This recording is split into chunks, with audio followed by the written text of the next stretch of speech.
Sarah closed the door to her new apartment. The click of the lock echoed, louder than it should.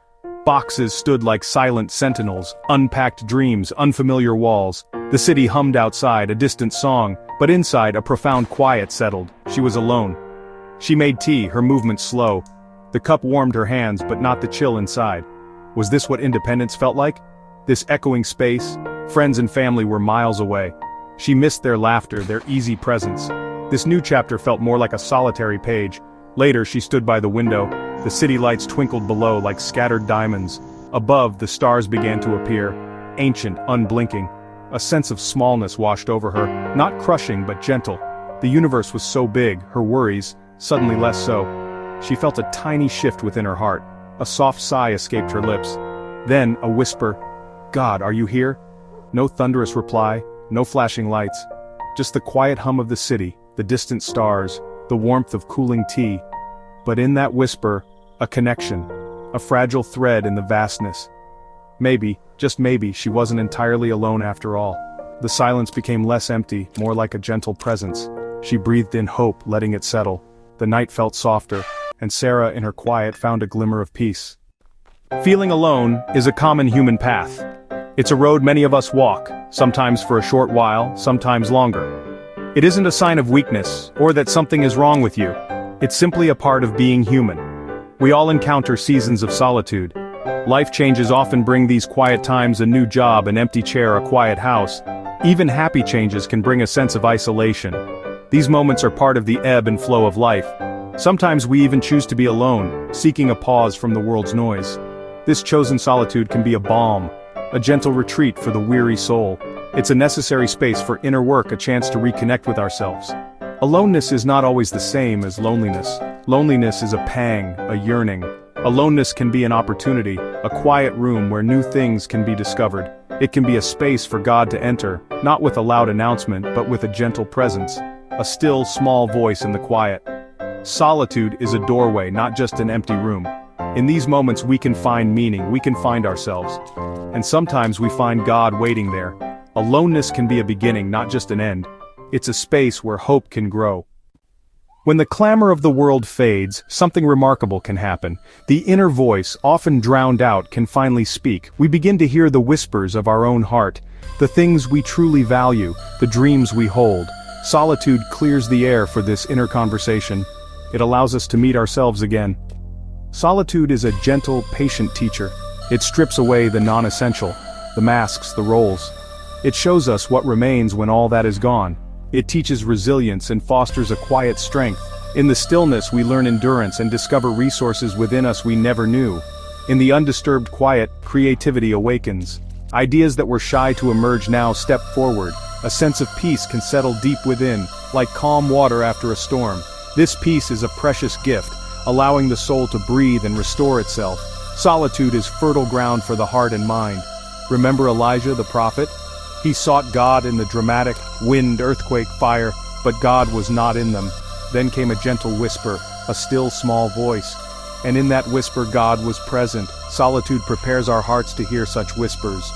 It tunes our spiritual ears to perceive the divine in the gentle and the quiet. In solitude, we find clarity, we find strength, and we find God's presence waiting in the stillness. The quiet becomes a sacred space, and we are changed by it. Prayer is not complicated. It's a conversation with God, like talking to a beloved friend who already knows your heart. You don't need eloquent speeches or carefully crafted phrases, just honesty. Just your true self. He welcomes your unfiltered thoughts. Tell him about your day, your joys, your worries, your fears. He is strong enough to hold your burdens, gentle enough to understand. No concern is too small for his attention, no sorrow too deep for his comfort. He listens even when the words won't come, even when your prayer is just a sigh or a silent tear. He understands the language of the heart, the unspoken pleas, the silent yearnings. His attention is fully on you. In prayer, you are never unheard. You are in the company of the Creator, the one who fashioned the stars and knows your name, the one who loves you with an everlasting love. This connection is real and powerful. It bridges the gap between your aloneness and His all-encompassing presence. Prayer is the sacred space where you meet. In that space you are never truly alone. Even in silence He is there. Prayer transforms solitude into communion. It brings comfort, hope, and strength, so speak or simply sit in his presence. Let your heart rest in the knowledge that you are heard, you are loved, and you are never alone. Prayer is your lifeline, it is your anchor, and it is always open. Just begin. Step outside your door, open your senses. Look up at the vast sky, notice the dance of the clouds, the strength of the trees, the beauty of a single flower. God's artistry is everywhere, a masterpiece painted across the world. Each detail speaks of his care and creativity. Nature is a living testament to his glory.